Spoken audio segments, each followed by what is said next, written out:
En réalité, de ma vision, je vous dirais que je suis un peu inquiet. Je suis inquiet du moment où l'intervention de ces militaires a mis le pays dans une position très difficile. Bien vrai que le pays était déjà dans des difficultés. Alors nous pensons qu'un coup d'État rajouté à nos difficultés ne fera vraiment empirer la situation. Du départ aussi de l'installation de ceux qui gèrent aujourd'hui les militaires au pouvoir, il faut appeler les militaires au pouvoir parce qu'on sent déjà que le pouvoir n'est pas géré par les civils, excusez-moi. On le sent, même si on ne le dit pas par le mot, mais on sait quand même que c'est les militaires qui gèrent. Leur gestion aujourd'hui, ça inquiète.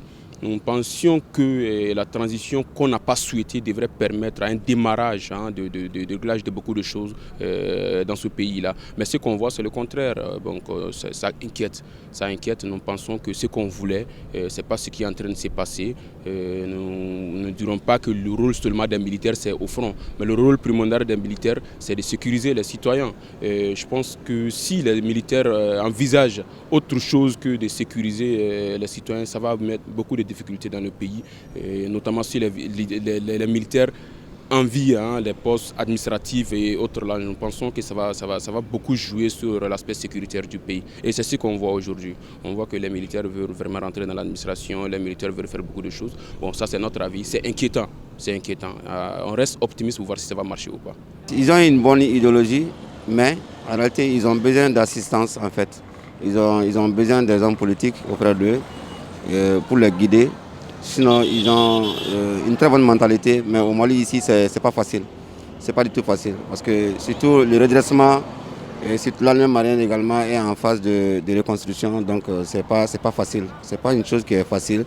Maintenant, seul, ils ne peuvent pas faire. Mais ils ont besoin également de l'assistance des hommes politiques et de tous les Maliens. Ils ont des belles idées, des belles initiatives, mais ils ont besoin d'être accompagnés. Notre rôle, c'est d'abord instaurer la paix et d'accompagner également les militaires et l'autorité malienne par rapport à leur initiative pour l'apaisement et la stabilité du pays, afin que nous puissions reconnaître également un nouveau Mali, un Mali redressé, un Mali digne de nom. Vous savez, à ce stade de la chose, je pense réellement que depuis quelques mois, dès au départ, l'objectif fixé pour le changement, je pense à ce moment qu'il y a beaucoup de pas à faire pour avancer. L'objectif, depuis la chute du régime d'Ibrahim Boubacar Keïta, c'était le changement que nous avons voulu opérer. Le changement sur le plan politique, le changement sur le plan économique, le changement sur le plan sécuritaire et de la justice. Parce que comme vous le savez, la nation, quelles que soient les difficultés, si les deux maillons essentiels, il s'agit de la justice et de la sécurité nationale, marchent, le chantier du changement, on peut le mettre en œuvre. Aujourd'hui, en matière de sécurité, la situation devient encore plus compliquée. Parce que, comme vous le savez, hier seulement, il y a eu des attaques, plus de 6 morts côté de nos forces armées de sécurité. Avec l'appui de Barkhane, il y a eu plus de 30 terroristes tués. La semaine passée, il y a eu plus de 3 morts côté de nos forces armées de sécurité. Jusqu'à présent, c'est que le bilan sécuritaire devient plus en plus compliqué et qu'on n'arrive pas à trouver le bout du tunnel en prenant en compte ce qui se passe aujourd'hui à Farabougou, dans les autres localités. En termes d'insécurité, jusqu'à présent, la situation devient plus en plus compliquée.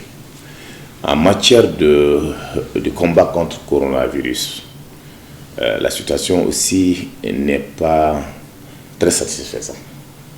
Il faut mener le combat à certains niveaux, que les Maliens eux-mêmes croient à la maladie et que les uns et les autres continuent à se protéger contre la maladie.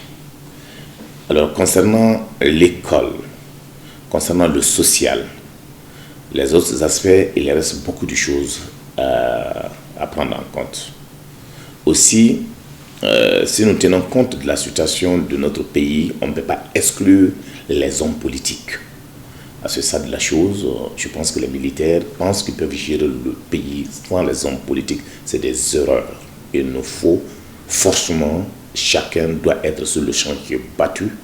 Les militaires doivent être des hommes pour libérer le pays.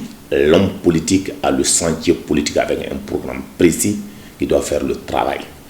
Et les commerçants doivent être des commerçants, les businessmen doivent être des businessmen. Mais si dans ce pays, on veut éliminer les hommes politiques, ça sent bien que c'est les hommes politiques qui ont des programmes, ils ne sont pas comme des viromanes, la situation sera un peu compliquée et je pense que les militaires doivent revenir rapidement pour prendre la situation en compte. Les autres aspects de la chose, le Mali, nous ne faisons pas de tâtonnement.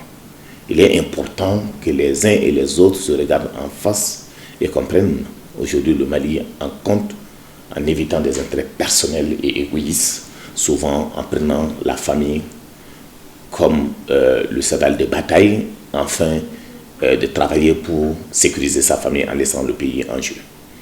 Je dirais à ces jeunes, il y a beaucoup de combats à mener, le combat de changement tant souhaité pour revoir l'organisation politique, en disant aussi aux hommes politiques qui doivent se battre pour mériter la gestion du pouvoir. Mais si certains hommes politiques pensent aujourd'hui qu'il faut faire des chaises vides, en laissant leur place, en pensant que d'autres vont se battre pour les donner, ils se trompent. Je parle de mes camarades du M5. Les combats doivent être très clairs. Ils doivent se battre pour mériter leurs responsabilités. Il y a eu des erreurs politiques nous-mêmes, parce qu'à un moment donné, nous n'avons pas su gérer la chose. Nous avons mélangé la politique avec les religieux. Les conséquences sont fatales.